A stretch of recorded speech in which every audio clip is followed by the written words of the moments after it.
Voici la généalogie de Jésus-Christ et d'Abraham. Abraham eut pour descendant Isaac, Isaac eut pour descendant Jacob, Jacob eut pour descendant Judas et ses frères.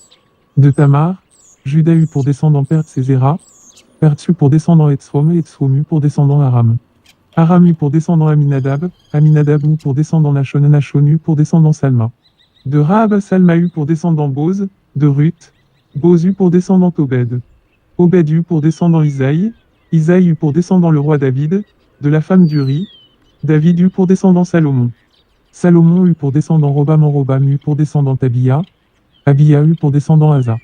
Asa eut pour descendant Josaphat. Josaphat eut pour descendant Yoram et Yoram eut pour descendant Osia. Osia eut pour descendant Yotam et Yotam eut pour descendant Taaz. Taaz eut pour descendant Ezéchia.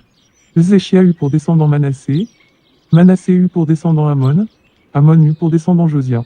À l'époque de la déportation à Babylone, Josia eut pour descendant Yekonia et ses frères. Après la déportation à Babylone, Yekonia eut pour descendant Shealtiel. Shealtiel eut pour descendant Zorobabel.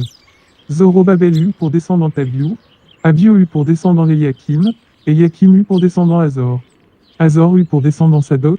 Sadok eut pour descendant Taïm. Taïm eut pour descendant Eliou. Eliou eut pour descendant Éléazar. Éléazar eut pour descendant Matan. Matan eut pour descendant Jacob. Jacob eut pour descendant Joseph, l'époux de Marie laquelle donna naissance à Jésus, appelé le Christ. Il y eut donc en tout 14 générations d'Abraham à David, 14 de David jusqu'à la déportation à Babylone, et 14 de cette déportation jusqu'au Christ. Voici dans quelles circonstances Jésus-Christ vint au monde. Marie, sa mère, était liée par fiançailles à Joseph, or elle se trouva enceinte par l'action du Saint-Esprit, avant puis n'aient vécu ensemble. Joseph, son futur mari, était un homme bon et droit. Il ne voulait pas la livrer au déshonneur, c'est pourquoi il se proposa de rompre ses fiançailles sans en ébruiter la raison.